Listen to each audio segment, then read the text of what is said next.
Hello and welcome back to Popcorn Chat. I hope you guys are doing well. This week we're going to be talking about potential Oscar contender One Night in Miami.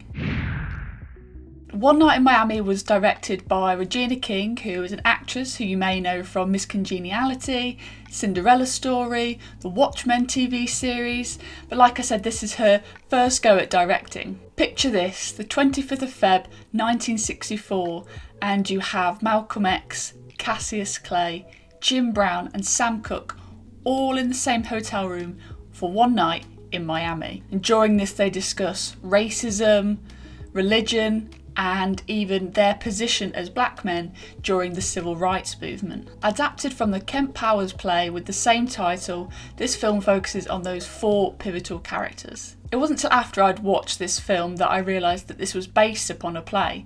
During the film I even said, this really reminds me of the play, especially in the sort of the direction of about halfway in the film when they're just sort of in the hotel room. In fact, I likened it to Ma Rainey's Black Bottom, which I did know was a play going into the film. And they're very similar both with sort of tone and the topics at hand, and the fact that they are both plays that have been adapted for cinema. If I had to compare the two films, I would say I much preferred Ma Rainey's Black Bottom.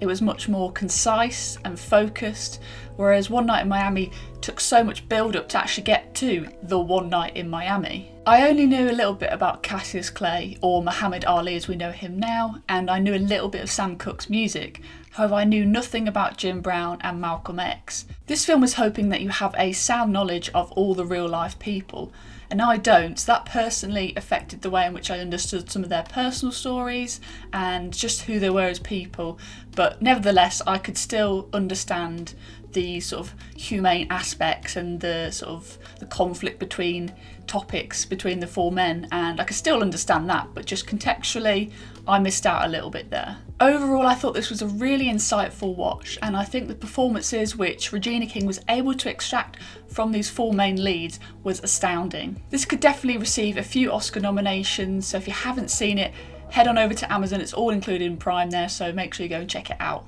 So I'm going to give One Night in Miami 3.5 stars out of 5.